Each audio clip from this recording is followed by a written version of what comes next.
LegalizeFreedom.com. Why are we here? Where do we come from? Where are we going? From the nature of reality to the future of humanity.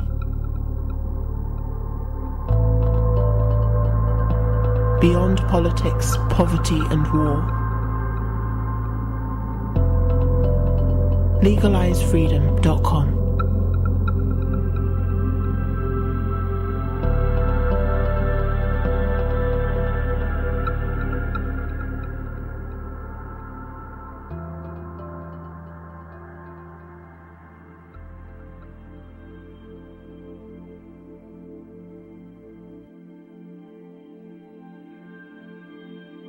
Greetings and welcome once again to LegalizeFreedom.com. I'm your host Greg Moffat, and my guest today is Rob Larson, who joins us to discuss his book, Capitalism versus Freedom, The Toll Road to Serfdom.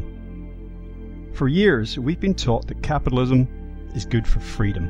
Dominant right-wing commentators claim that markets free us, and this view still dominates education and politics. However, in Capitalism versus Freedom, Larson puts big business under a microscope, debunking libertarian economics while demonstrating that the marketplace has its own great centres of power, which the libertarian tradition itself claims is a limit to freedom.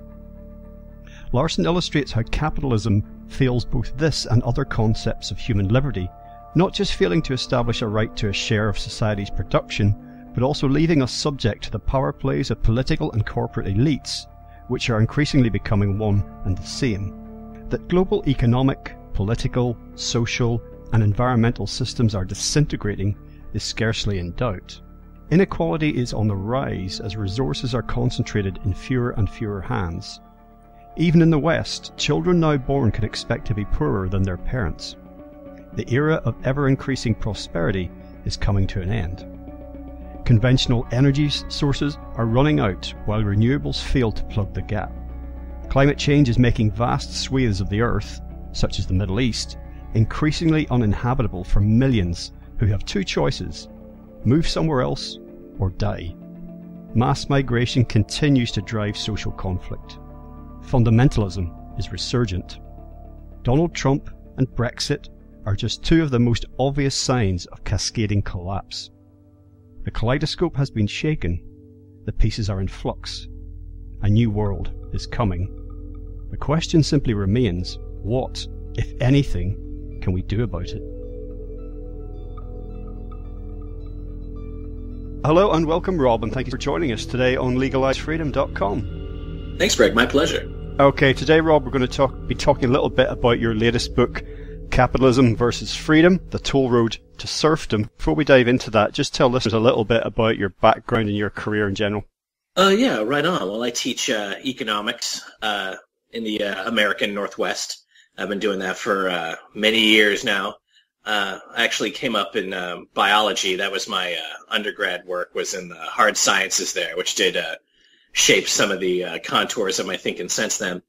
And then I ended up getting interested in some concrete issues in how we distribute resources, and I ended up studying economics, and that's what I've been teaching for these years. And I do write a lot about some subjects around markets and capitalism and how they operate historically and why.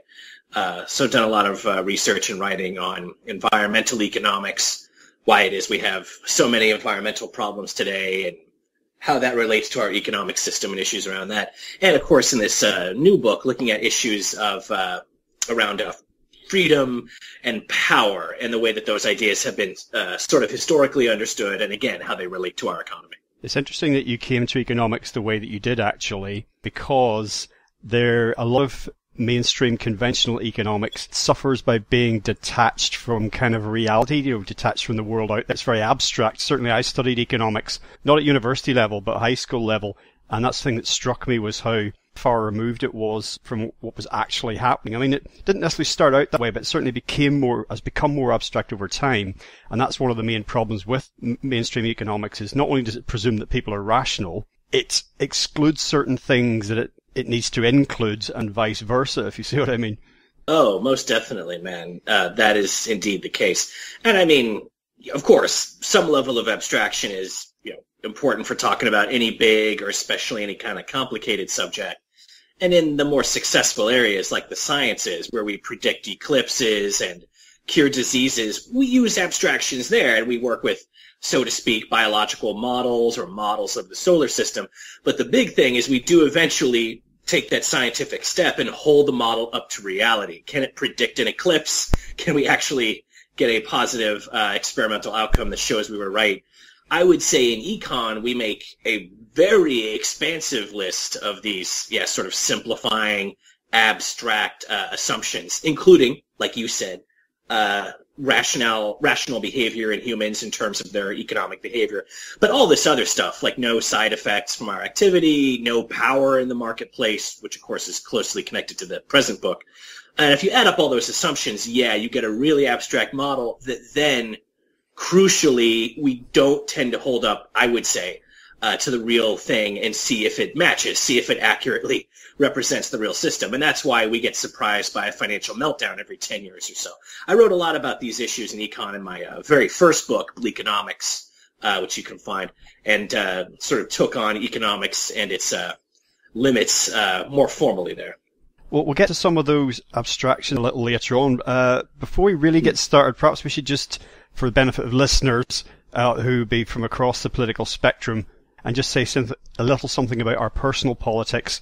Would you describe yourself politically in any of the conventional categories that are out there, or in general terms or specific terms? I'll just say for my part, I kind of struggle with it because I studied politics as well, and I see, in very, very simple terms, I see the right sometimes having the right idea, saying, I would go, that sounds logical, that's what we should do in this situation. In other situations, I hear an idea coming from the left. And I say, well, that sounds applicable here. That's what I would advocate. But the closest I can get to having a political position in any conventional, using any conventional terminology would be, I think I'm essentially an anarchist. But again, that brings with it all the baggage because people don't really understand what anarchism is as a political philosophy. But so that said, where would you put yourself in all of this? Yeah, right on.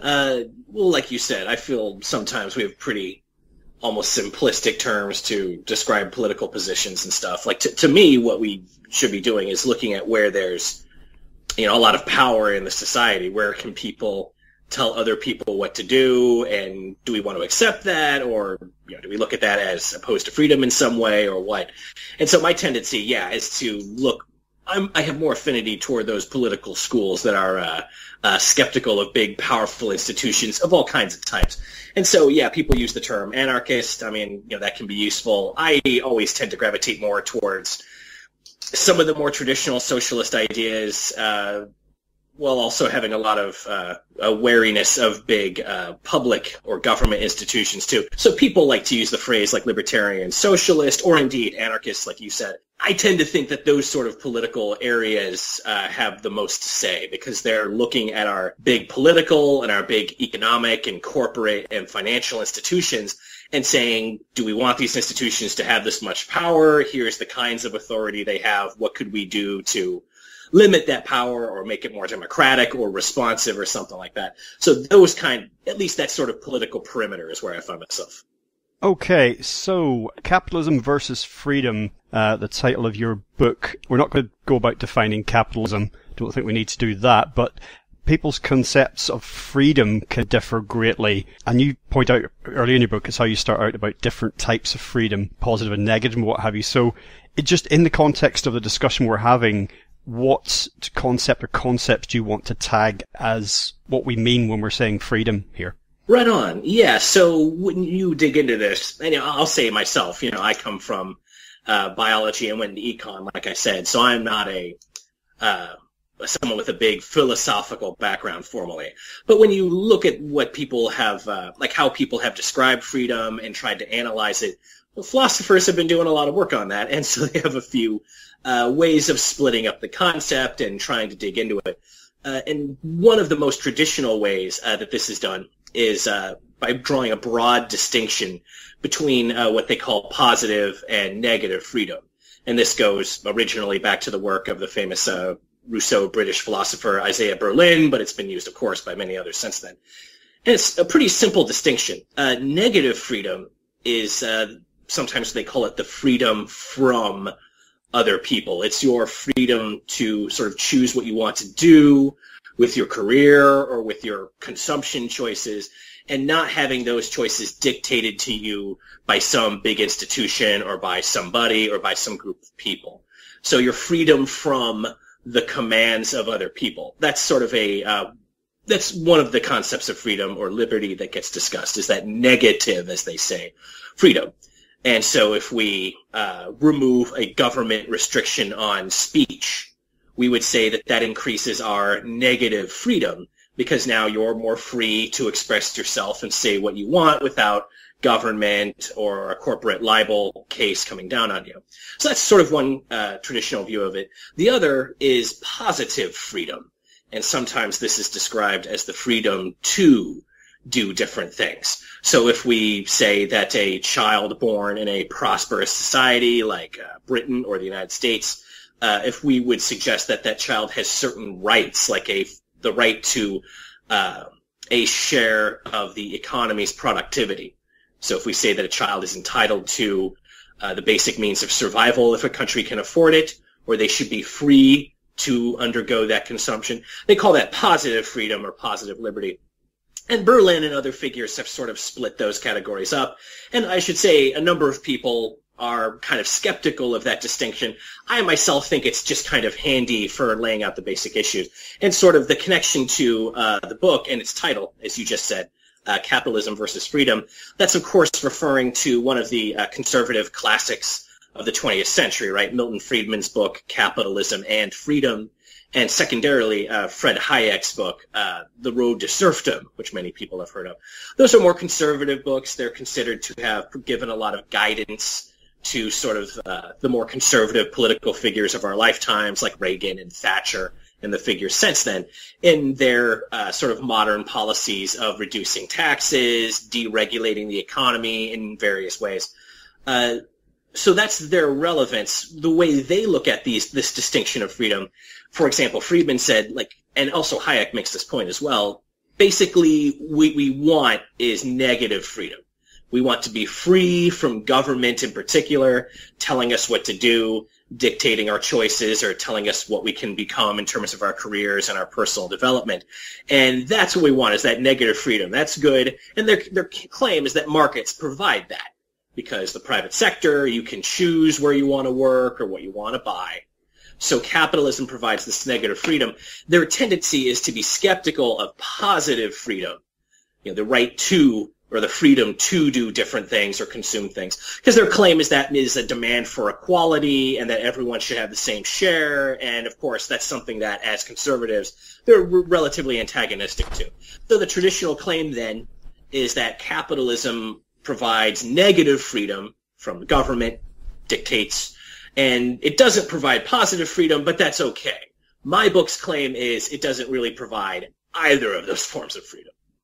Well, there was a time around, and I lived through this, the end of the 1980s and the collapse of the Soviet Union and Francis Fukuyama's, what I later looked to be completely ridiculous end of history, where it seemed that there really was no alternative to capitalism, and it had in fact finally triumphed, and it was only a matter of time before it spread like some sort of terraforming force across the rest of the earth, and it would be one libertarian capitalist sort of utopia. I in fact addressed some of these issues when I spoke to your book. The current one is out on Zero Books, and there's another guy called Mark Fisher. He published a book through Zero Capitalist Realism, Is There No Alternative? Very much asking out some of the same questions, and I did a show around that.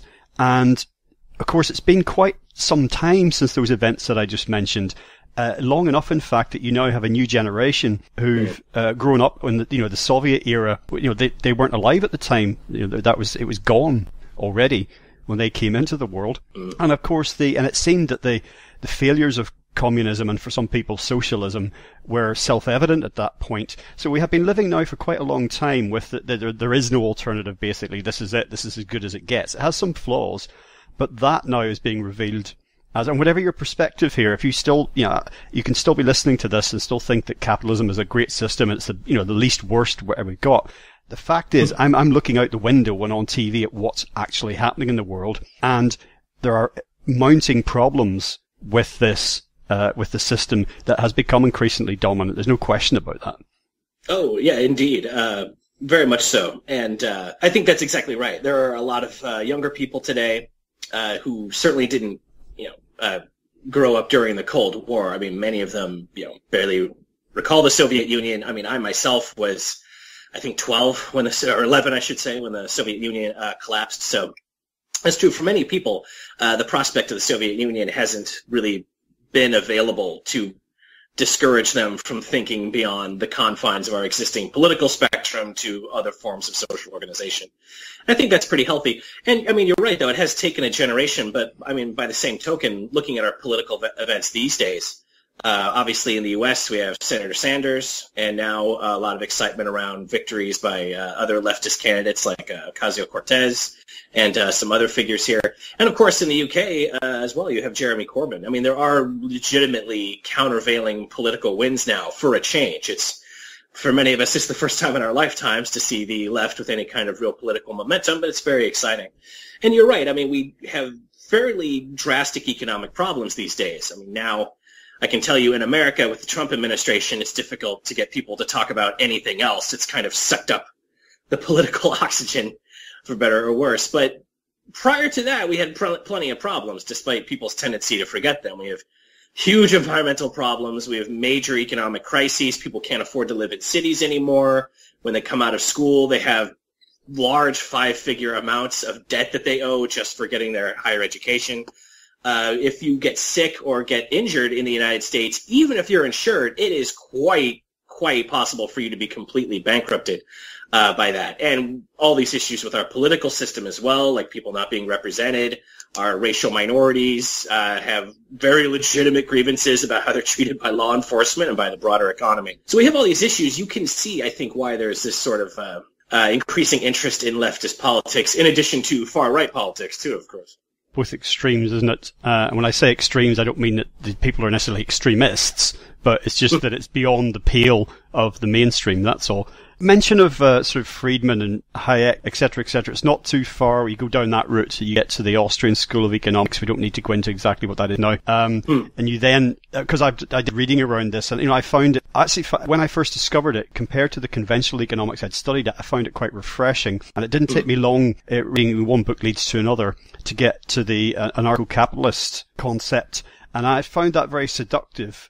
And I still in a sort of hypothetical, theoretical way, I still do, because it seemed to have answers to, capital problems with the capitalist system we had, and but also for the requirements of a socialist society. And so requirements, problems, it just seemed to be able to address these, because basically the nub of it being is that if people want something, that's what they get. And if there's money to be made at solving a problem, then somebody will solve that problem, which might not sound a million miles away from just capitalism in general, Western so-called free market capitalism, but it is distinctly different, because actually the so-called free markets that people like to talk so much about, mainstream commentators, are not really free at all.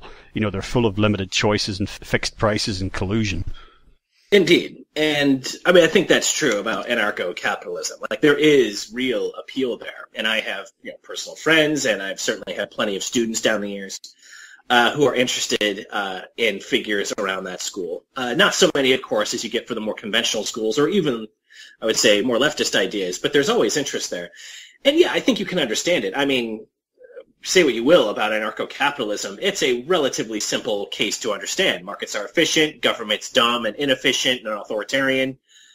We want less government and more markets. It's a nice, simple, very Manichaean picture. Government causes problems, markets fix them. Any imbecile can understand that idea, and it does have, some strong intellectual figures within it. And I took pains in my book to try to include those figures. Obviously, with the title of my book, I'm poking fun at the somewhat more, like you said, more mainstream conservative figures, Friedman and Hayek, who, were mainstream enough to advise Ronald Reagan and Prime Minister Thatcher.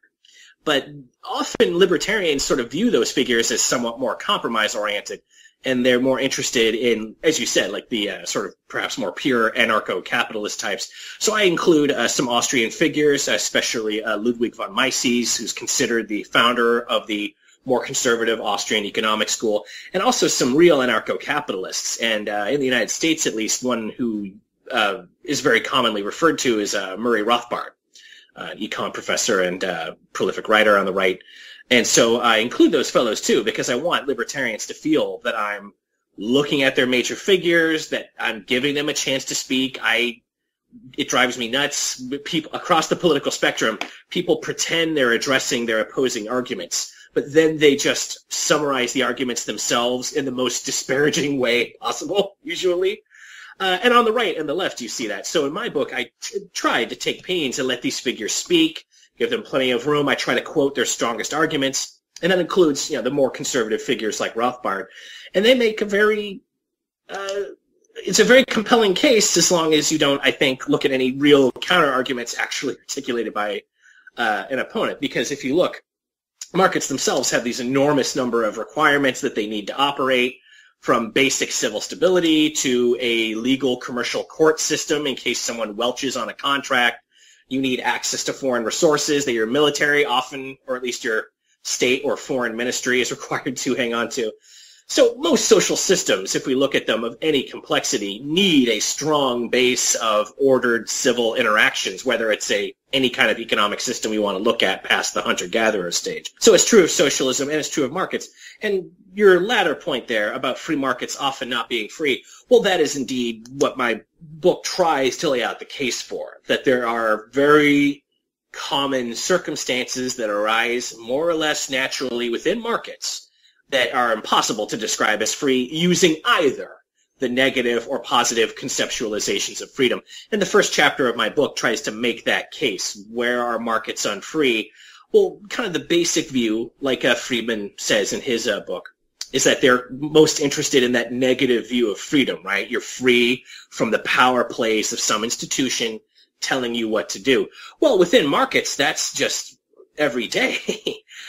We have huge concentrations of wealth to the extent that we're not progressively taxing the rich. Their fortunes build up quite quickly, mostly through their ownership of equity. They're the ones, those wealthy households, the so-called 1%, they're the ones that own the stock. They own the equity. They own the corporate and financial worlds. When those companies make huge profits, most of us don't see much of that money. It goes to who holds the stock, and that's disproportionately the very wealthiest households.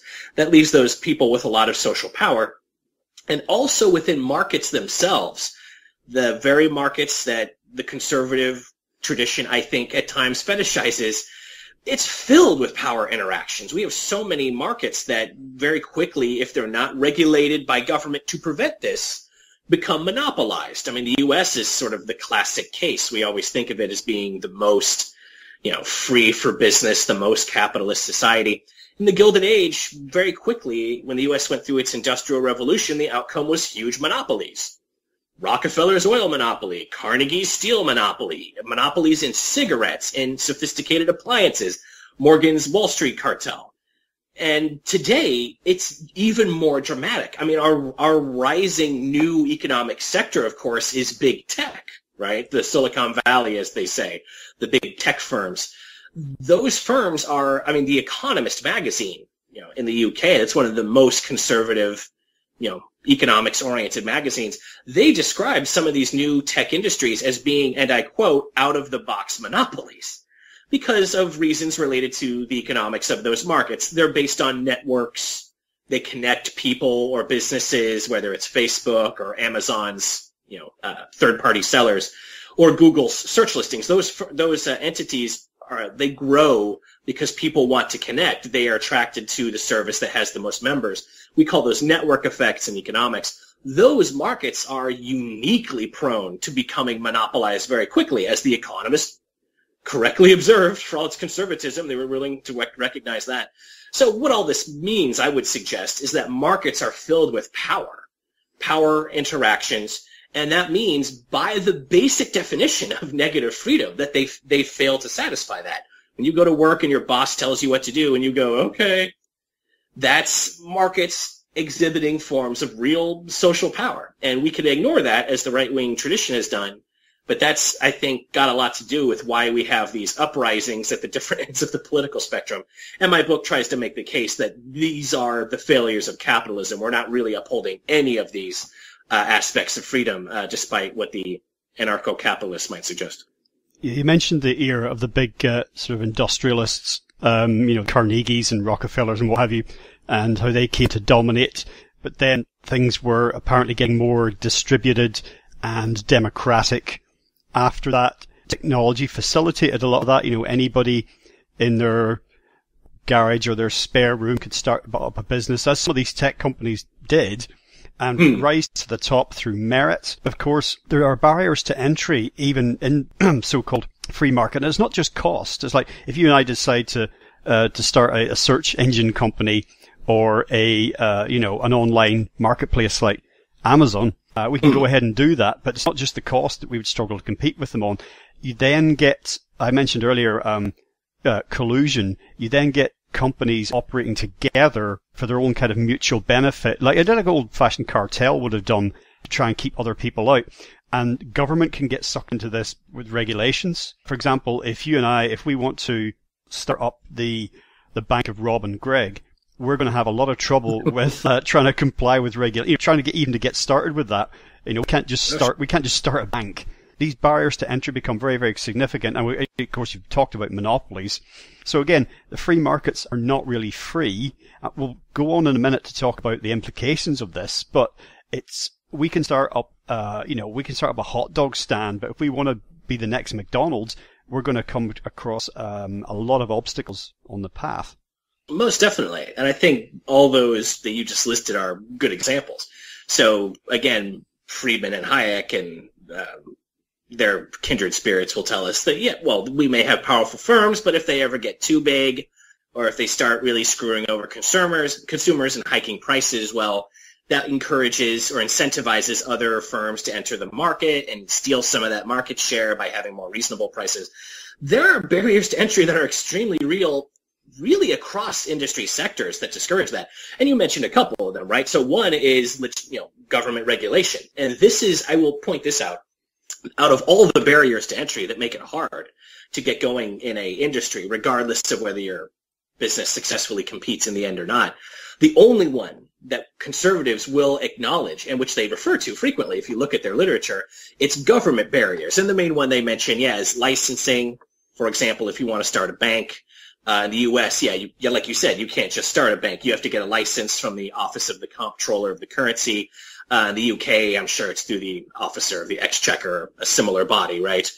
And regulation and licensing, fair enough. Those make it harder to start a business. They increase the costs and they create a regulatory burden of the attention of the business person. That's fair. But within the marketplace, you have all these other barriers. Like we mentioned a couple of them, right? In the case of the Silicon Valley firms, we have the network effects. So if I want to start up, like you said, if we start a new online platform to compete with an online retailer like Amazon or another sort of business wherever we might want to compete, first you have to consider the fact that once you have a large dominant firm, they gain real advantages that constitute barriers to entry. And they don't have to keep us out completely like any physical barrier. The goal is just to make it harder and increase costs. So with Amazon, it's going to be very difficult because they have, besides obvious things like relations with suppliers and a well-established brand name and consumer trust, they've got a lot of market power. I've been writing about this just lately. Amazon has a extensive history, and it's all on the record too. None of it is secret. There's a long history there when a firm doing online retail or related businesses where they compete with Amazon, once they become successful enough that Amazon notices them, it's how many ways can they find to crush that business? And it's example after example. The main thing is because they have the strong network effect of the third-party seller platform that makes it a magnet for businesses and consumers, they can afford to lose money in the course of underpricing and crushing a new rival. They did that with Zappos, the shoe delivery firm that they eventually forced into being purchased. They did it with diapers.com, and they're happy to lose money on this because they're huge. They can afford to burn through some cash. They'll definitely outlast some startup. So beyond passive barriers to entry, like the economies of scale that make it impossible to compete with Rockefeller's oil monopoly, or the network effects that make it impossible to compete with Facebook, these firms have power, and they actively go after small rivals. If you're lucky, they'll offer to buy you for what is pocket change for them, a couple $1,000,000. If you last against that, they will find ways to crush you. And large firms, they've got tools for that purpose. And sometimes it means real collusion. Often, though, it's just action in the marketplace. If I underprice you and you go out of business, and then I buy up your inventory and take your market share, there's typically nothing outwardly illegal involved in that in terms of European competition law, or certainly antitrust law in the U.S., which is very narrowly drawn. So these are the kinds of levers of power that I think you see in the marketplace. And again, it makes it just harder to claim, if you're intellectually honest, that these markets are perpetuating freedom. Look at the barriers to entry, look at the monopolies we end up with, and oligopolies with just a tiny handful of big firms. There's a legitimate argument that conservatives need to answer here, and the thing is they don't. They argue against straw men of leftist arguments that they create without quoting anybody. There's just a lot of intellectual opportunism there, I think. Well, what you described about how Amazon has operated in the past doesn't maybe sound so bad on the face of it. Nobody died, as you say, just actions, actions in the marketplace. But if we think back to the financial crash, 2007, 2008, we then had the phenomenon of the banks and other financial institutions being so-called too big to fail. And we saw, government bailouts and effectively profits being privatized in these situations, but then the losses kind of nationalized or socialized, or however you wish to put it. And that is another example of what I spoke about earlier, about sort of corporate and political crossover. Not maybe always as obvious as the revolving door between Wall Street and the White House or the U.S. administration, but you get this collusion at that level. And this is another way that that enormous companies have a great deal of power. Now, increasingly, there's decreasing demand for labor, but if a lot of other things are at stake, then this political consideration comes into play. Even with the best will in the world, there'd be a lot of politicians who would look at the potential for a big bank going under and forget about all the structural and systemic problems that might cause. If it meant thousands of job losses or financial hits for lots of individuals who had money deposited with, say, for example, a bank, then you can see why they might want to do something there. But then, of course, banks and financial institutions and indeed other companies can use this as leverage, if not blackmail, when it comes to getting their way. Most definitely. That is certainly the case. And that's right. When you have large economic institutions, I'm suggesting here, I don't have a huge amount of love for our current system of economic organization, but I don't want to see the major U.S. and European banks go bankrupt tomorrow. That's going to create, terrible social and economic problems. That's, what we came close to in 2008, 10 years ago. You're right. You can see the legitimate incentive that policymakers have to keep those institutions from just going under, and the sudden, collapse of any ability to get any short-term credit for any employer or business.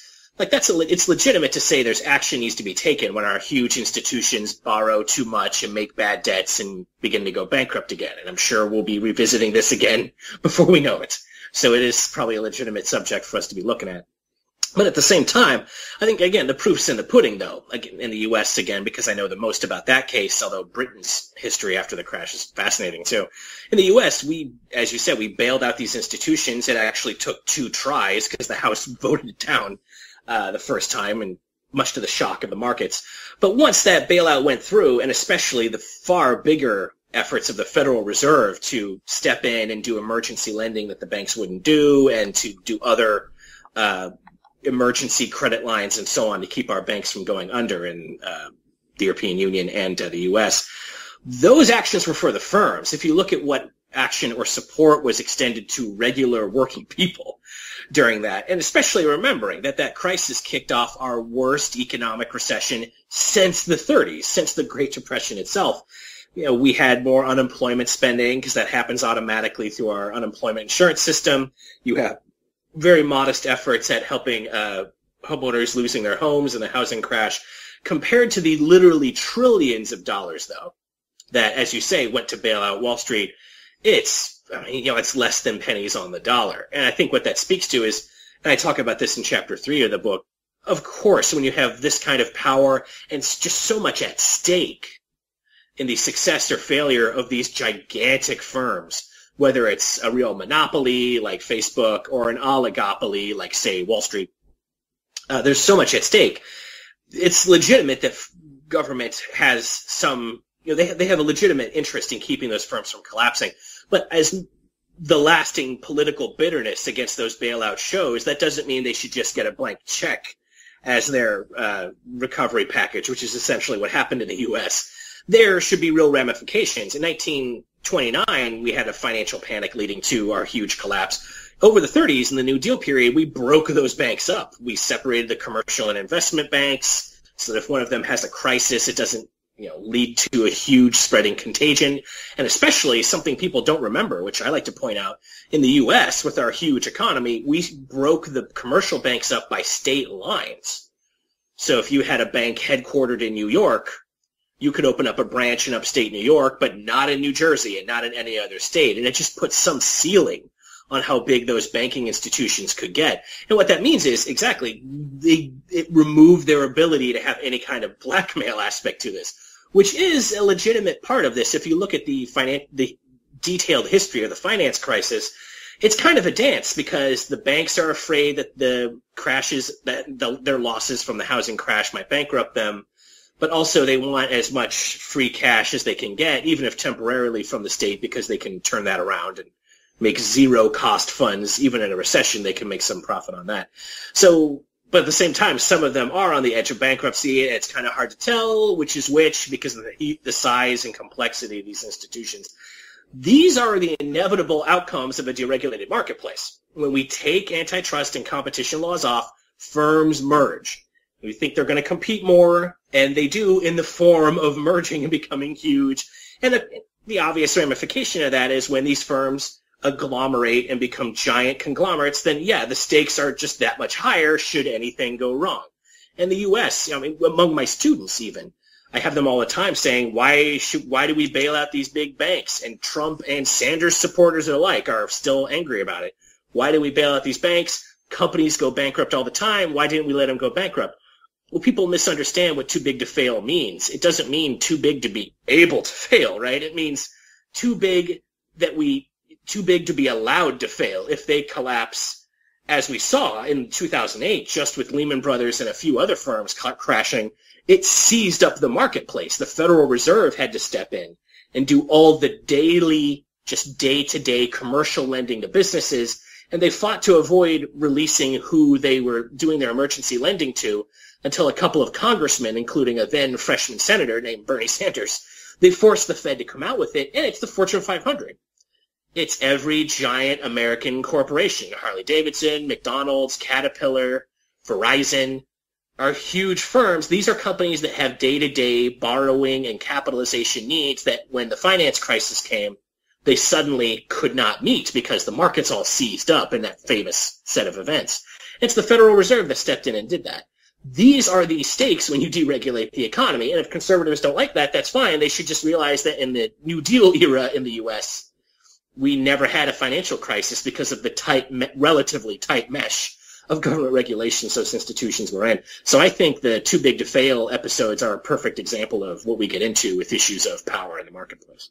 Well, there's an argument, of course, that too big to fail should really mean then too big to exist. As you talk about, we could be discussing this again in a few years from now, i.e. the financial crisis. There's the whole so-called economic cycle of boom and bust is also accepted. It's something completely bizarre, should be unacceptable, but it's accepted as kind of normal. It's just part of it. It's just the way these things go. But that's insane. If you had a cycle of boom and bust like that in your home finances, your family finances, you'd realize something was badly wrong. But these banks should know after that last blow up, it should have been like, okay, we lent you money, we bailed you out, we've done this. Next time you will get a nosebleed. You will take the hit for this. Just know that right now. We're going to be telling you that from day one. So bear it in mind and make that very, very public so everybody knows that's the case. But to move on a little bit, you mentioned about market concentration, and in terms of, as you say, companies will just merge. That's what happens. And economies of scale we spoke about earlier. There's very good reasons why they would merge, access to other markets, etc., etc. But let's talk about the media. This has an interesting overlap with the political dimension here. Been in the news lots, particularly since the advent of the internet. Media companies concentrating, buying each other, merging. There's structural reasons for that, again, to do with the internet. But in general, our information and news is coming from fewer and fewer sources and is concentrated in fewer hands. This then has another dimension in terms of we're influenced by this information and news coming out, but if it's coming from fewer sources, then we're more subject or more susceptible to what's effectively propaganda. It's easier to control the information that's going out there if you've got less people feeding that information in. So it's more centralized. So that's got very real effects. And that affects the political process, which in turn affects business because of regulation. So there's this kind of a vicious circle at work there. Oh, indeed. And I think that's typical of a political moment, is there tends to be some self-reinforcing dynamic to it, like you say. But this, of course, is one of the crucial subjects because, again, supporters of free markets will very reliably make a case that one reason you don't want big government regulating markets is that they'll try to control information. And we don't want that. And so Friedrich Hayek, one of his famous, or one of his most famous contributions to formal economics was a series of articles he wrote, including a very prominent one for the American Economic Review, where he argued that markets, in line with his general view that markets are these natural phenomenon, that men don't create markets. Markets are things that are created through the social functioning and through the incentives that people have economically. He made this very elaborate case that markets are, this is from memory. I quote him, of course, in the book. But he said something along the lines that markets are the greatest mechanism for transmitting information in history. And he claims that they weren't created by people. They're created by the overall action in the marketplace. So if there's a decrease in the availability of some resource, we consumers will learn about that in the form of higher prices for products made from that resource. So we don't have to be constantly looking at the prices for every different thing. We'll see the basic information in the forms of the prices that we actually consume. And he has a very extensive formal argument to make this case, and I can tell you any economics textbook in the Western world is going to have a version of that argument about how markets freely and efficiently transmit accurate information by aggregating them into prices through market action. And that's a classic argument, and again, I give them plenty of space to make that argument in my book. The issue is that it's a complete crap. There's a ludicrous claim. As soon as you have concentration in markets, like you were referring to, the very first thing that happens is that firms start gaining some pull. They get a little bit of influence, or a little more, we could say, bargaining power within the marketplace. The first thing that means is that it affects prices. If you're selling, steel to if you were a steel company and you're selling steel to different firms, the prices that you charge represent the costs that you face for the basic iron and other inputs like energy and labor, and your own markup for your firm's profit. And that's supposed to represent that information there. Well, if I'm selling that steel to a couple small construction firms in different in different cities, then that's going to represent some real market information there. But if I want to sell steel to a big firm, like let's say Toyota, or another big manufacturer comes to me and says, we want to buy so many 100 tons of steel from you over so many years, we're going to haggle over that price. And Toyota, or whatever big firm it is, will naturally expect to get the nice price because we're buying so much from you and we're such a big account. It could mean a lot of business with us down the line. You, the steel manufacturer, have a real incentive to bargain with them and give them at least some sort of price break or some other generous terms. That's the most natural thing that happens in the business world. And if you read the Wall Street Journal or the Financial Times in the UK, every day it's stories about these firms haggling and coming out with prices. That is the opposite of what Hayek says happens in markets, because, of course, he speaks about them all as if they're all the same. And so what that means is how much information we get from markets in terms of their pricing, which is supposed to be what gives us all of our free information, it completely depends on how concentrated the markets are. And since so many of our markets have big firms, very concentrated markets with a lot of market share, sometimes with big firms on both ends of the transaction. If it's, a global steel firm selling that product to a global manufacturer, they will have extensive arm wrestling negotiations about the price. And however the price ends up, what it won't do is reflect relative scarcity of the basic materials and labor involved. So there's a lot of issues there as far as the basic view. But sort of what you were getting into with that in terms of our information about what's going on in the world more broadly, that, of course, is one of the most sensitive aspects about how markets work. We tend to be, even among conservatives, people are a little more leery of mergers and big combinations of companies if they sell information products rather than physical material goods. And that's true really across the board, but it's an issue, again, that you won't see Friedman and Hayek take seriously. And again, I've read their books. People should read them. They don't engage with that issue seriously. They say, here's this nice view of markets. They're efficient. We should deregulate them because government creates these inefficiencies. And if government regulates media, well, then they're dictating media content. That's not free. Rupert Murdoch should decide what information you see. And right now this current era we're living in, man, is the perfect time to see it. Like right now in the UK, it's a bidding war over those Sky assets. Important media assets that people view and read all the time.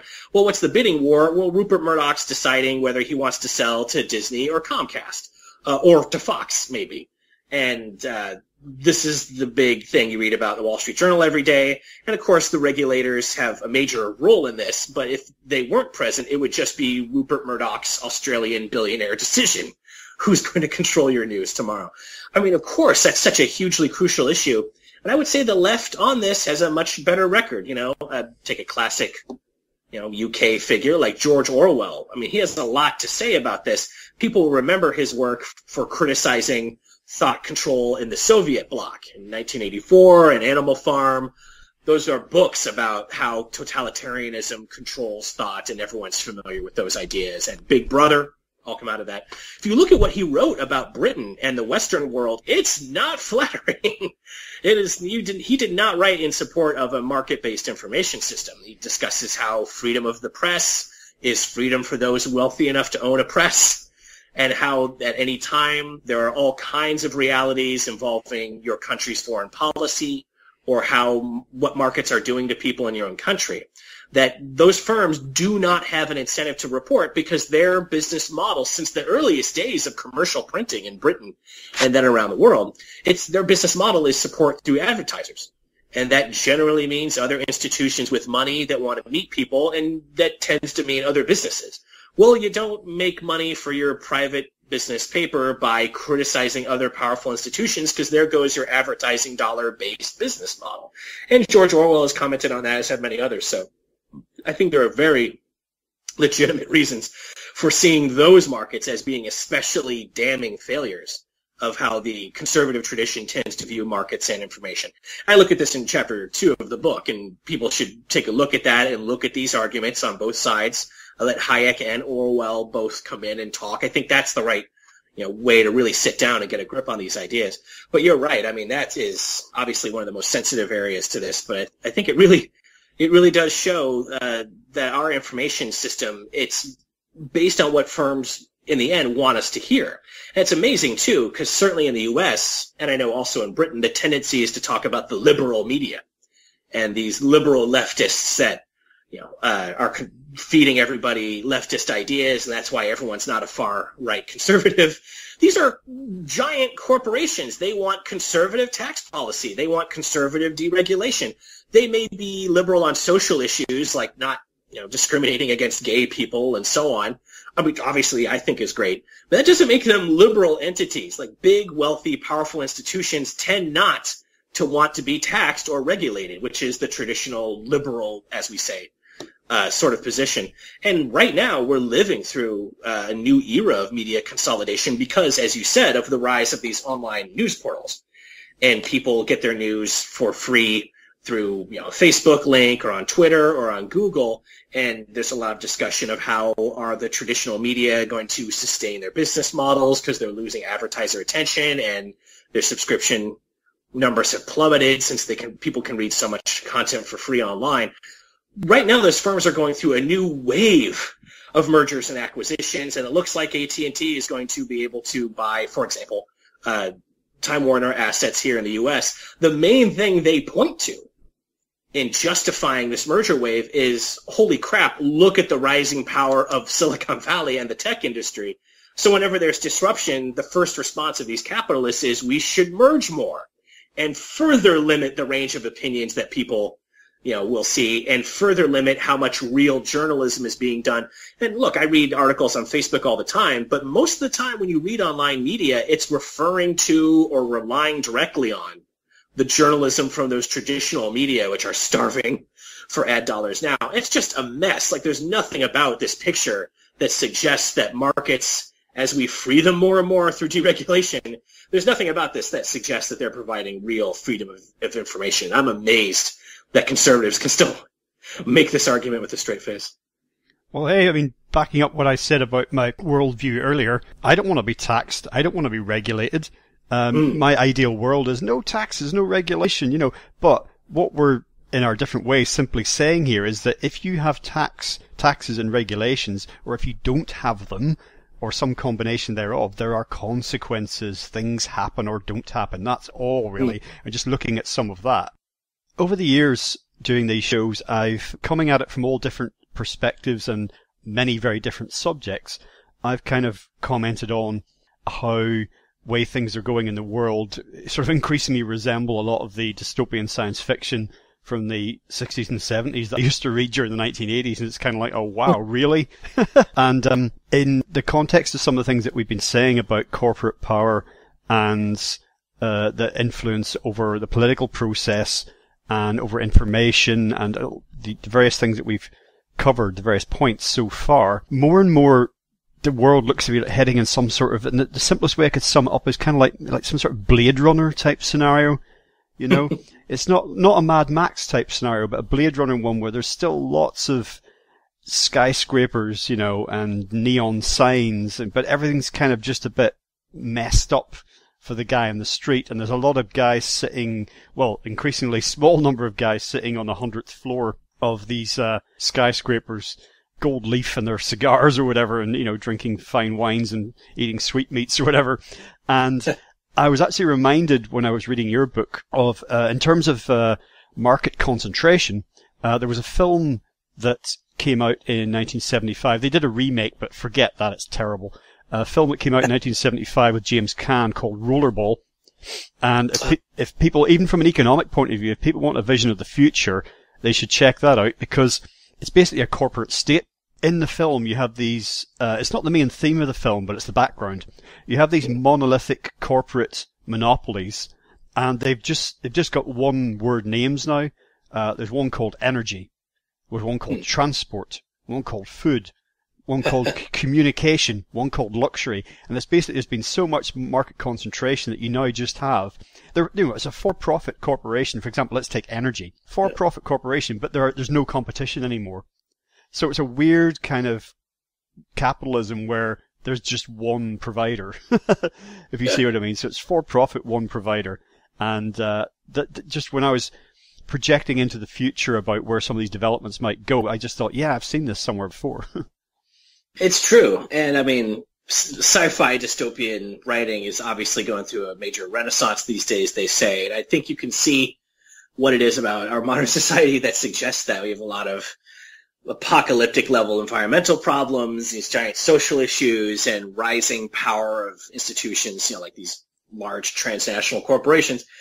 I think you could see why people are interested in some of this dystopian writing. Is true. And I admit I haven't seen Rollerball, and it's funny, I just had someone else recommend the original version of the film to me, so I've definitely got to make some time for it. But that's interesting. Yeah, like energy or transport. That's funny. Like firms just openly embracing, it sounds like, in that film's universe, their total monopoly. Again, we do have a long history with this in most of the Western world. Either markets, when they're not regulated, just simply merge and combine and predate their way into full monopoly. Or these days, often governments will actively support what they call national champions sometimes, and support firms merging and becoming larger, having at least with domestic competition. It's interesting, but either way, whether it's through public action or through just straight market concentration, monopolization is this extremely strong economic tendency. And I mean, even to this day, so, we look at kind of the classic industrial era like Rockefeller, or the sound of these corporations you're referring to in the film. They're very sinister. It is very much a part, again, to mention these guys again, because I'm writing about them these days, the tech firms, this tendency for monopoly is utterly alive within them. And one example I like to use is Bill Gates, because everyone loves Bill Gates these days. Now he's our second richest man, I guess, globally, famous these days for his Gates Foundation, right? This very large multi-billion-dollar endowment foundation, and he uses that money to support charitable causes around the world that it decides to support. So fighting disease in the developing world and spending money on education and so on. That money comes from Bill Gates' original fortune, mostly from the 1980s and 90s, back when his company, Microsoft, had a monopoly, a worldwide monopoly on computer operating system software. And these days we're all on mobile devices, and even there, though, we're basically looking at a duopoly with Google's Android operating system and, of course, Apple's iOS for its iPhones. But those firms have maintained a lot of power, and Gates I like as an example because everyone now has this grandfatherly affection toward him, and people, when they feel, like you said, this dystopian feel of today, they'll refer to Gates as one of the things that's good about it. People need to remember where that money comes from. When Gates, because of the network effects involved, people, when they write software programs to make computers useful, whether it's a desktop or a smartphone, developers write software to run on operating systems that are widely used. Of course, you want the largest number of people possible to use your game or your software program, whatever it does. Well, that means the biggest firms have the strongest advantage. And in the 1990s, Bill Gates, even according to his most sympathetic biographers, was a very aggressive monopolist, in the sense that whenever there was any competition for some kind of software, database management from Oracle, or security software from Cisco, or network software from Novell, whichever it was, Gates, and again, his friendly biographers describe him doing this many times, saying, we've got to crush whichever company it is, and slamming his fist into his hand, saying it. That's a monopolist. It's not that these conservative figures, these anarcho-capitalists like Rothbard, think that there's this may the best man win ethos within the marketplace. There isn't. The tendency is for these guys, they become rich and powerful just by growing quickly, and then their attitude is whenever there's competition against them, they see it as like a personal affront. And their tendency, certainly with Rockefeller, but again today with Gates, the tendency is to be what they sometimes call predatory. And, a competitor, how can we crush them? Jeff Bezos at Amazon, we mentioned a couple of cases of that. Certainly true of Gates and Steve Jobs at Apple. And all through the history of capitalism, it's a very common drive among these powerful figures that we later celebrate. And after all, Gates, once he had all that money from his monopoly and successfully crushing his competitors, as he said, he put that money into that foundation during his monopoly trial, because he was quickly shown to have lied during his deposition, during the antitrust trial, because they would show his emails, which they subpoenaed, saying the opposite of what he told the prosecutors. He was looking like crap in the press, and so the papers at the time were saying, wow, Gates is putting a lot of money into his foundation right now, probably because his name looks like shit in the press. And once that trial is over, and Microsoft basically gets away with keeping his monopoly because the Bush administration came in and decided to end the case, that's when he stopped putting money into it. We're thinking of him so fondly for all this work. That foundation was created to be a fig leaf for his monopoly. So it's amazing to me. Maybe, right now these firms are cleaning up their monopoly image by supporting foundations. Maybe in the future they do it by funding rollerball. But either way, it seems to usually happen to make these firms smell better in the public eye. Well, one of the ironic dimensions to the future vision that I laid out there with these, corporate monopolies is how much in many ways it looks like the communist era. Like you think back to the Soviet Union, we started the show talking about, you would have, they weren't quite called energy, transport, food and communication, but you had these sort of like government entities that were not meeting the requirements and the needs of the market. And the people's ministry of energy. Exactly. But we're not saying somehow that the like a capitalist version of this monopoly functions in the same way or is dysfunctional in the same way, but it's simply that it doesn't exist to serve as its first priority the needs, the requirements, the desires of you and I, the people at the end of it all. That's not its primary purpose. Definitely not. And again, there is this huge literature on the right about how, well, this is what's chosen in the marketplace, so it must reflect the popular will because markets are free for all these flimsy reasons that we've decided. And they're free. And actually, I will say, I don't actually remember if I got this into the book or not. I think it ended up getting cut for space. I think maybe I did include, testing my memory right now. But there was a point, people can find this themselves, or I can send people links if they're curious. There was a passage in, as I recall, it's Rothbard. This is from memory. He says something along the lines of, if people feel that prices are too high in a market or they think that this market is monopolized, and we're seeing all this power there, and that's, a bad thing about capitalism, Rothbard makes the point that if people think that, they should start their own business, and to compete with that gigantic, all-powerful monopolist. And if they haven't done that, then that shows that there really isn't any discontent and you leftists are just complaining. He really makes that argument that markets are free, and so if there's a monopoly, it's because people just love that company that much.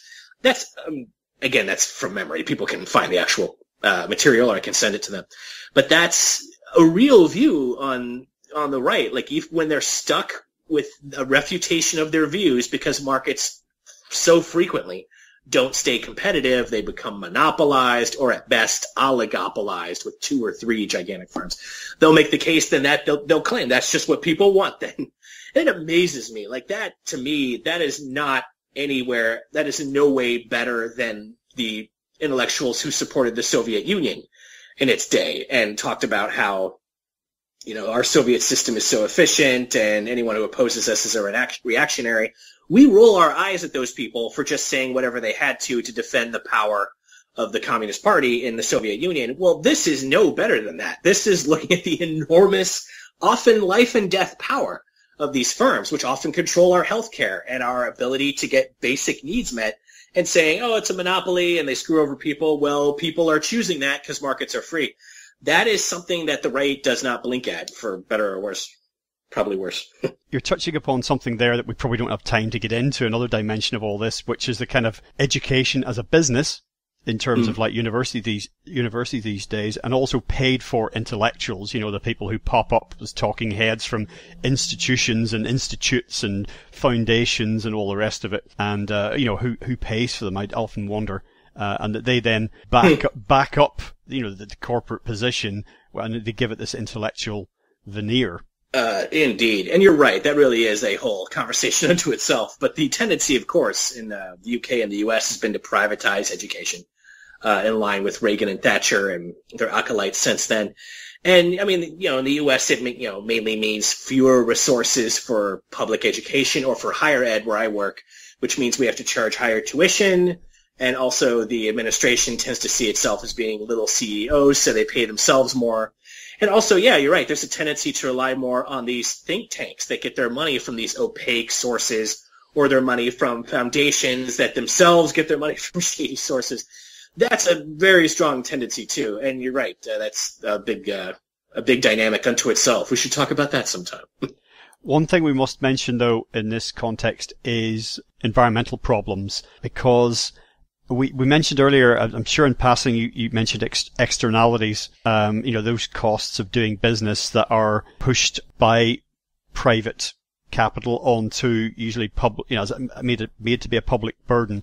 For example, dumping a pollutant into a river, and then the government or the environment agency, ends up cleaning it up.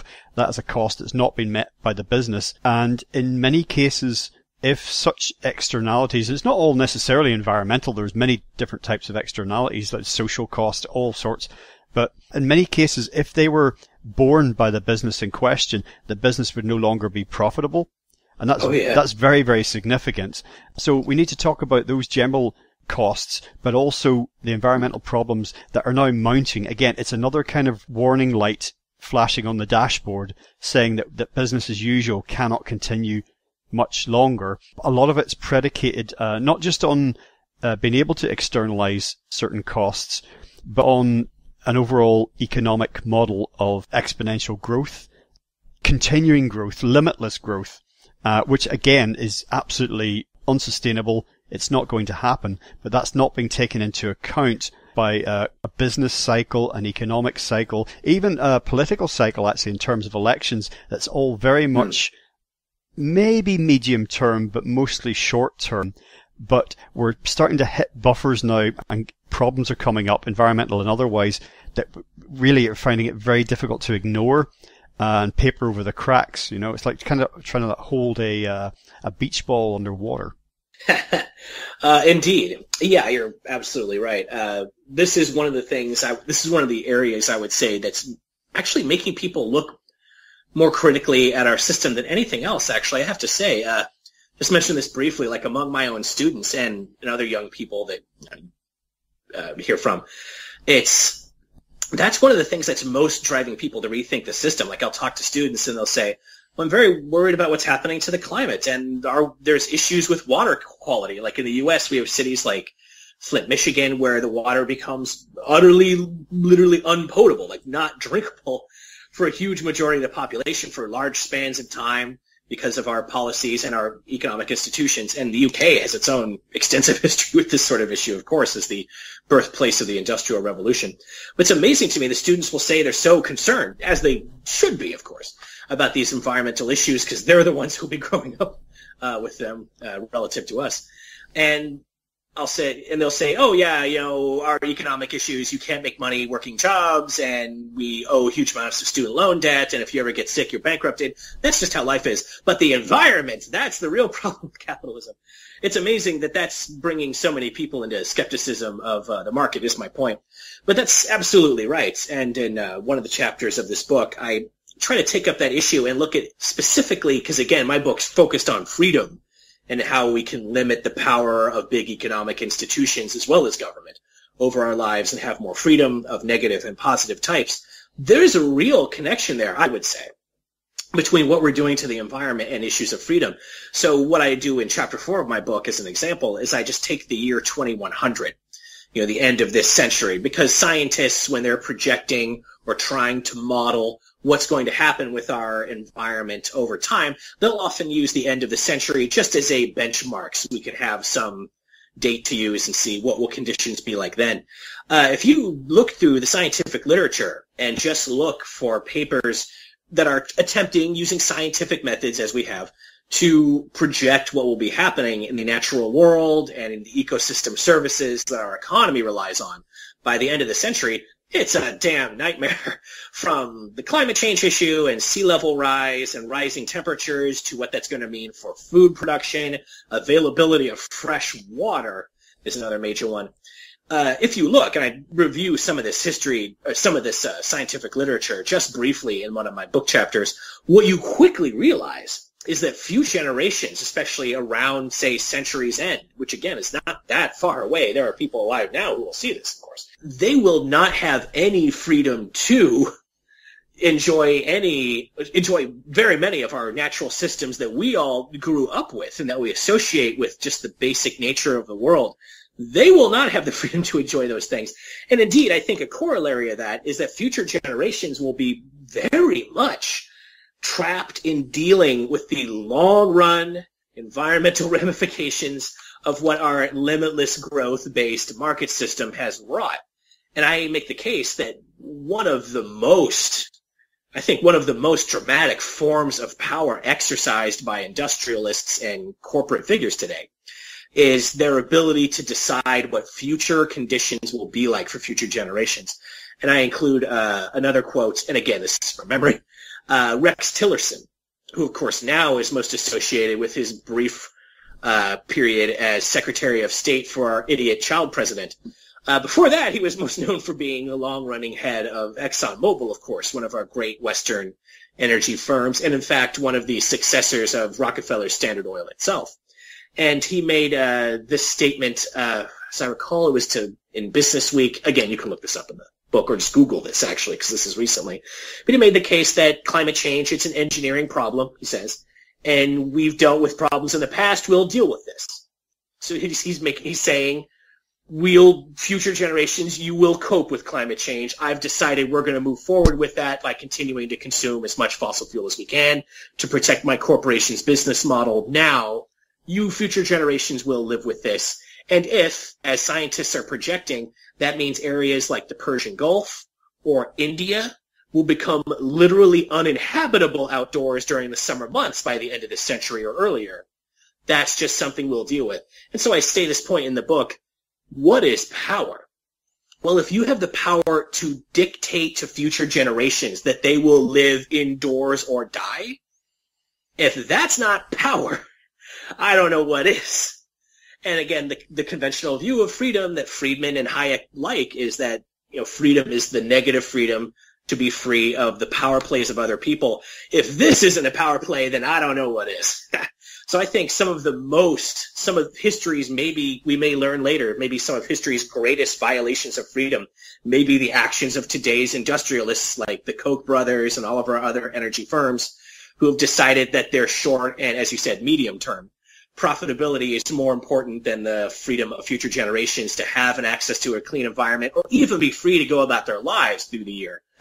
I mean, that is a fairly towering violation of human freedom, I would say.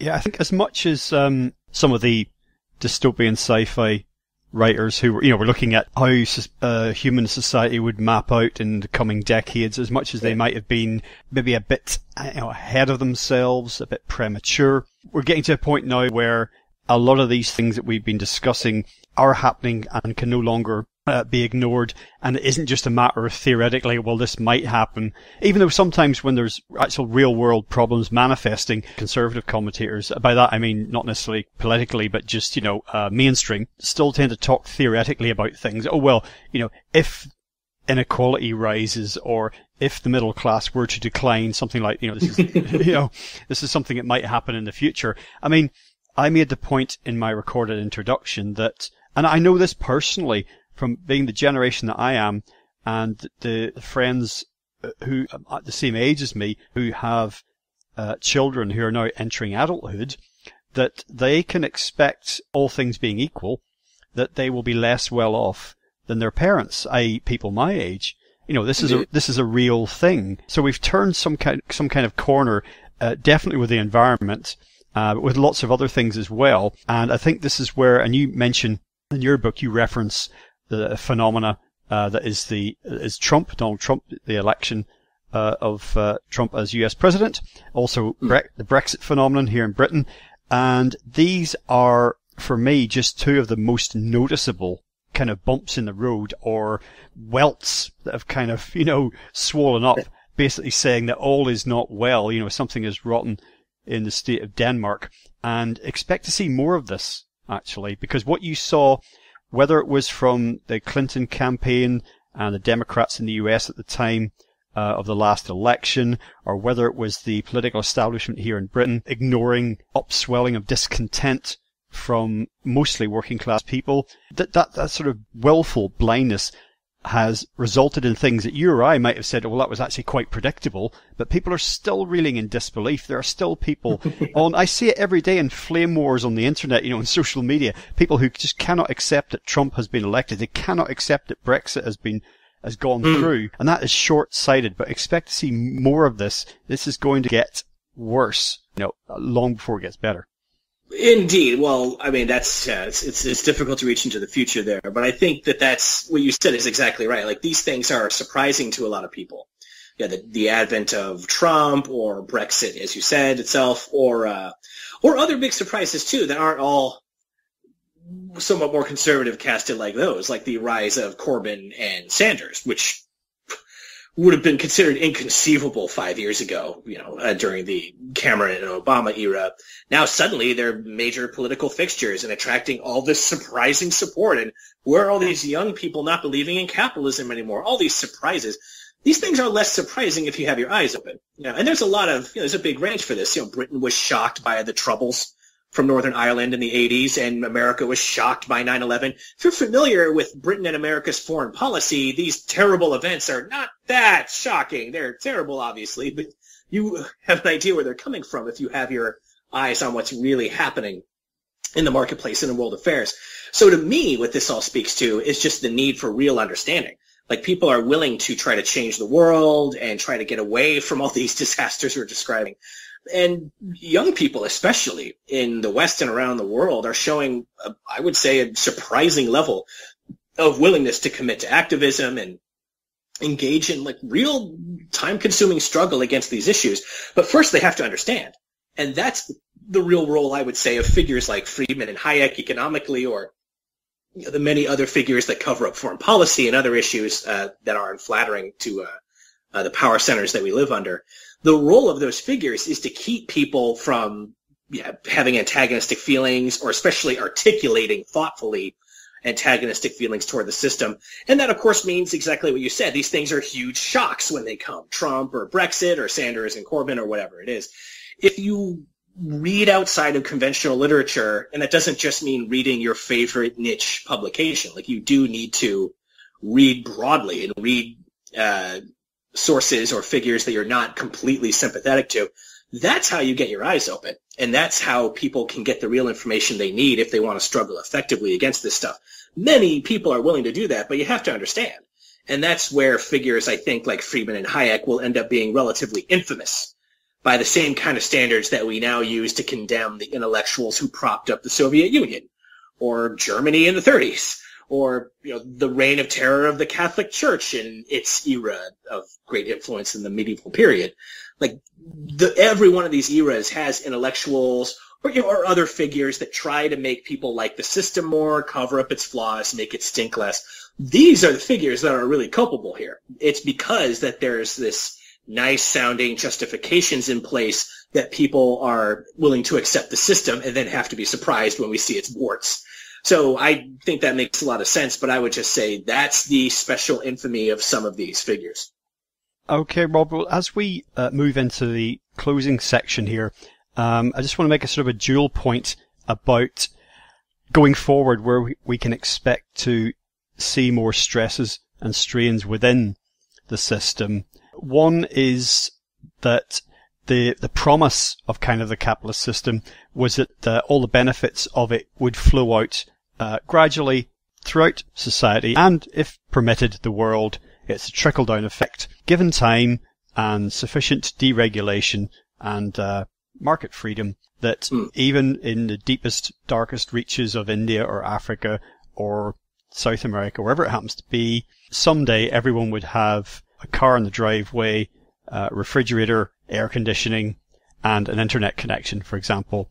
Economically, environmentally, as things stand, that is impossible. Not only that, the second part of this is that not just because of increasing automation, but partly that there's this declining demand for labour, and a lot of industrial jobs that have been outsourced, for example, has impacted greatly, particularly the US, but also Europe.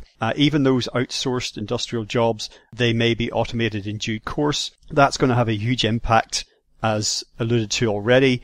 But at the same time, consumerism is being pushed as much as ever, if not more than ever, in terms of buy this, get that, and you'll be happy. And the analogy I like to use here is what happens when employees of Walmart can no longer afford to shop at Walmart.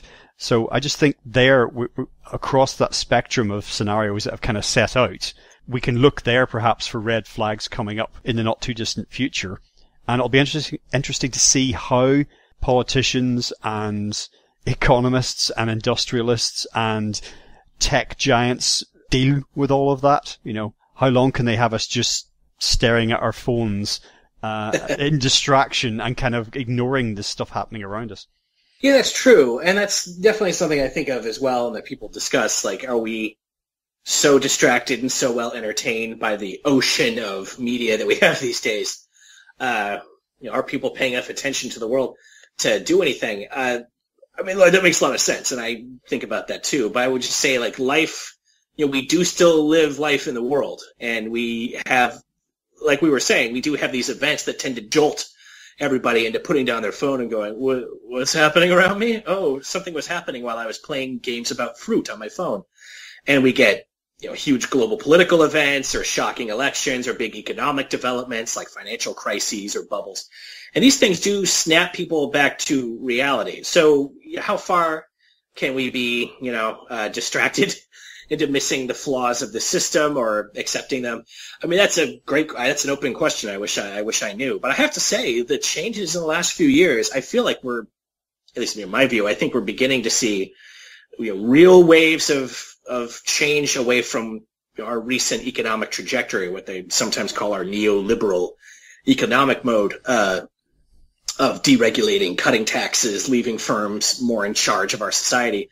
There's a lot of antagonism popularly to that. There's also a lot of confusion because we have so much pro-market ideology and some very conservative ways of seeing the world. The fact is, media are more conservative.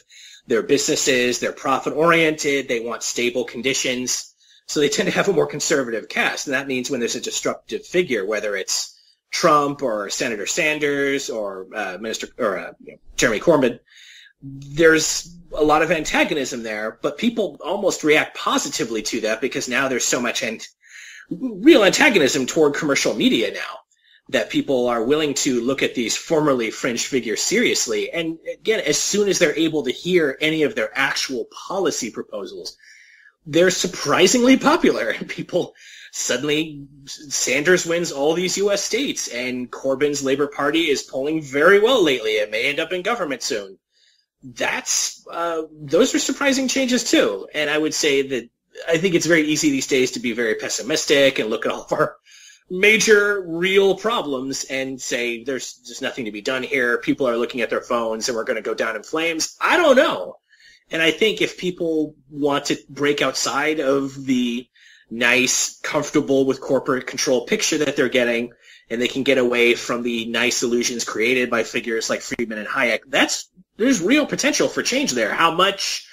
Maybe we'll find out. But I feel like first people have to understand. You have to get outside that boring position.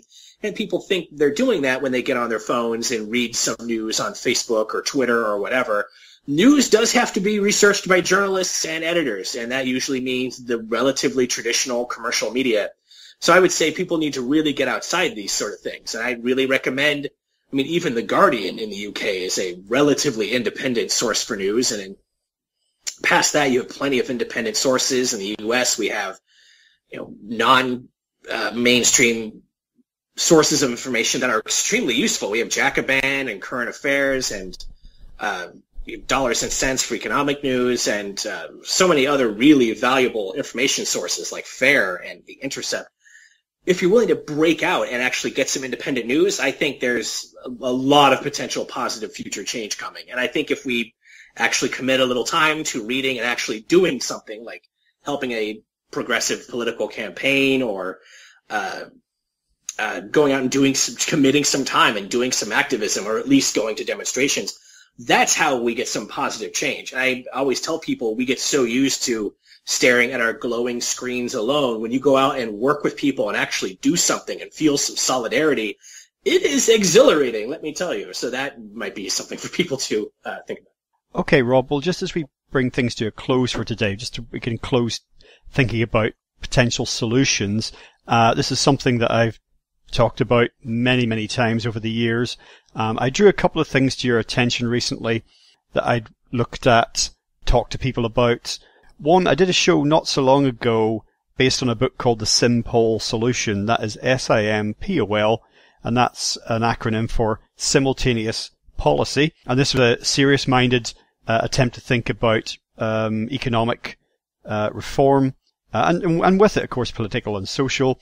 Simultaneous policy being, if we recognize sacrifices that could be made, changes to the system that would benefit us all, but that nobody wants to do because they would lose out if they did it first, that we need to do these things simultaneously. Agree, okay, on this day, we will all do this. We will lose out here on one hand, but we will gain over here. And if we can coordinate that, then it makes it viable, because it's currently like, I'm reminded of the time when, certainly in this country, we made the switch from leaded petrol to unleaded petrol. Initially, a lot of people, unleaded petrol costs more. You've got to get your engine converted. Why should I do that? It costs. I'm not going to do that. But at some point, a tipping point was reached, and now people using leaded gas in their cars, it's just for a few guys running classic cars, they're too expensive to convert. Something happened and that all changed. So I've looked at solutions like that. And in the alternative media, which again, we haven't explicitly talked about, which is what we're both involved in many ways, there's a lot of utopian blue sky thinking, which is talking about completely changing the social, economic and political orientation of society. But for me, these again assume kind of just cold rationality, or even warm rationality, on the part of human beings. And I pointed out a couple of these things to you, basically known as technocratic solutions, i.e. we base it on pure logic and science. Things like the Zeitgeist movement and the Venus Project, which I've talked about on here. I'm unsure about how any of these things can actually work, because what people seem to be saying is that the only way to do this is kind of in one go. So I just want to give you the floor. And obviously you could probably talk for hours about this, but just give us some bullet points or headline thoughts or general direction that you would take things in. If someone said to you, okay, here, give us one sheet of A4 and tell us where can we start on this project? What should we look at first? Yeah, well, okay, yeah, so there's a lot there. I think as far as what we can do, like as far as starting, what can we do near term? Well, I mean, I am one of those people who suggests we should fundamentally change our economic system and the way it works, but that's big. That's a large social process that, and anytime you have a big social change, it does mean struggle. Whenever you want to have a republic instead of kings, or if you want to stop having slaves, I mean, the people who benefit from and have power or privilege because of the systems, they're not going to just accept it. They're going to fight back and try and stop you. So some of these, as you said, tech utopian sort of solutions, like some of the ones you were directing my attention to, have a lot of very beautiful aspirations in them, including particularly having a sustainable future where we're not consuming more resources than the Earth can provide on an ongoing basis and not producing more pollution than it can handle.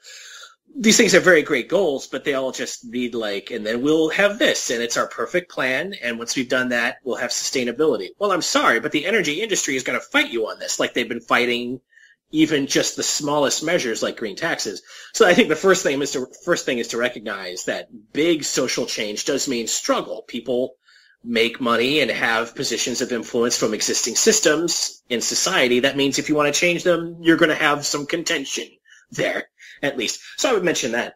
Then as far as what we can do now, I mean, there's a lot of very valuable political projects that are happening right now that I think could play a good role in starting us down the road toward the bigger changes that some of us like me would like to see. So in the U.S., for example, a lot of our sort of new crop of leftist politicians are trying to get us just basic universal health care or universal health insurance of the type that's been common, certainly in the UK through the NHS and the rest of the developed world for decades through the Medicare for All program or something related to that. That's a great start. Like, that would help so many people that I know personally and around the country. You wouldn't have to constantly live in fear if you get your leg crushed in an accident, as was in the press in the U.S. recently. The first words out of your mouth don't have to be, please don't call an ambulance, I can't afford it. Like, what a dark capitalist moment that is. So that would be a valuable thing to move forward. And Jeremy Corbyn in the UK has some very valuable measures involving dealing with the issues of inequality that were displayed in the horrible Grenfell Tower disaster. Those are valuable things to push forward. And that because those are immediate needs that respond to people's immediate feelings and aspirations, that's how you get people involved in a movement and discovering that, oh, we actually got this change to our healthcare or our building codes through because of all of us coming together and working on this. What else can we do? Like movements that get big change, like, you know, limiting the power of the monarchy or getting rid of formal slavery. Those things happen because large numbers of people were willing to work together and went through early small steps where they're trying to earn small reforms that made them realize, oh, we actually can accomplish things. I wonder what else we can accomplish. So being willing to work with your local political party that's doing something positive, or activist groups, of course, outside of formal politics that are doing something positive. Sometimes it feels like penny stakes, but half the time that's how people get brought into a process of activism and change, getting actually educated about the events in your economy or your society and seeing what you can do. So I think as far as how we start the process, it should be through these sort of opportunities that are available to us now. Now, as far as where we go with that, I mean, yeah, I think we should consider something corresponding roughly to a basic vision of a socialist society, where the big difference is when you go to work, you have access to the information that your boss usually has access to. And you and your coworkers use that information to decide what you will do with your business. What will you produce, on what terms? And of course, that means a lot of networking with other workers and other people in industries related to yours. So you're going to need to talk to people running the industries that use your company's product. And you need to talk to the entities that you get your raw materials from. So it needs a lot of free association. And it's going to mean having representatives that you feel that you can trust from your workforce and who you can recall if they're not doing a good job or if they're not listening to the will of the workforce. That's kind of a classic sort of socialist vision, and obviously there would be a lot of difficulties figuring out how to make that work. I think our modern telecom technology could help a lot with that. And of course, what we should have, and I talk about this in the last chapter of my book, is an attitude of healthy experimentation. None of us is going to perfectly guess what future forms of social organization would be best. We're going to have an attitude of tinkering and fiddling around and saying, okay, this worked, okay, this didn't work so good. And this is a scary prospect, of course, because we're talking about the economy. Like, we rely on the economic system to keep us alive. We need it to produce food and other goods and to provide enough employment for us to be able to afford those things. But the same argument could have been made against changing a system of slavery, which Britain and America have, both eventually moved past. And that meant some disruption, but it also meant a society that has a lot more basic dignity as far as human rights. So this is the kind of broader, sort of longer-term vision we should be moving toward, I think. I think that would mean one where Wall Street and the city of London or Silicon Valley aren't dictating to us what our economic options are and what our ability to, and what options we'll have as far as what we can do with our careers and the kind of people we'll become.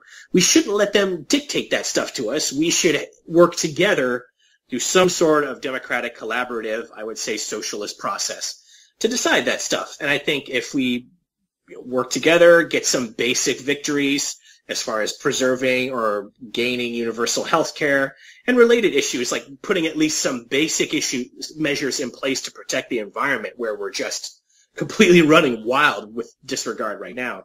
Those are the steps that I think can take us down that road. And that's, I think, at least the basic sort of thing I'd like to see.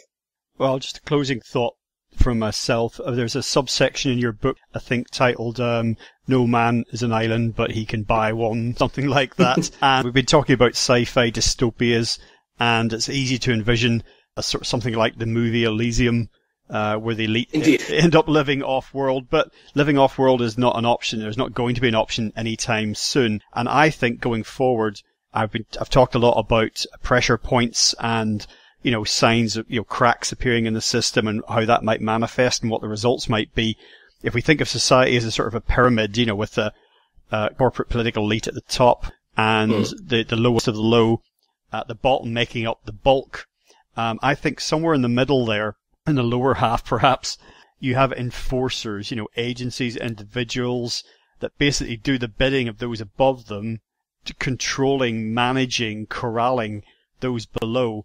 And that's a very narrow band, actually, what I call the enforcers. And I think at some point, if they, it can be police, for example, but it can be all sorts of other agencies and at somewhat different levels. But when they think it's no longer worth their while to do their job and they walk away, then I think that those are things to look for in future. And that doesn't have to be very dramatic or violent or anything, but it can just be some people who are propping some of these entities, some of these systems up. You say, that's it, I'm done. It's no longer a benefit to me and my family to do this. Then those above then have to change or be accountable or to go. Indeed. And that's, I think that's something certainly to be hoped for, is that people will feel like they will respond to that feeling, that they're not living their fulfilling lives or leaving a legacy that they feel comfortable with. I mean, that is the hope. I hope to see more of that too. And I would only hope that people do it, in an attitude of finding a better form of social organization rather than, like you do see with some people, just shutting off and withdrawing from society broadly and looking only at our nice glowing screens alone in our apartments. So the manner in which that happens, I think, could play a big role. But that is something that, maybe we'll see. Yes, no, that's a very good point actually you make there, the manner in which people would do something like that, because just disengagement, which we're seeing a lot of now, is not going to get us anywhere, really. It stops things in its tracks or changes direction, but not generally for the better. So, okay, Rob, today we've been talking about your latest book, Capitalism versus Freedom, The Toll Road to Serfdom. That's out now, available everywhere. We also mentioned your other book, Bleakonomics. That's still available. So have you got a website you might like to share with listeners, or anything at all you'd like to put out there? Perhaps there's something you're working on? Oh, certainly, yeah. As far as keeping up with my work, if folks are interested, may I plug my Twitter feed. That's at Ironic Professor is my Twitter handle. And right now I'm working on a couple of nice pieces here.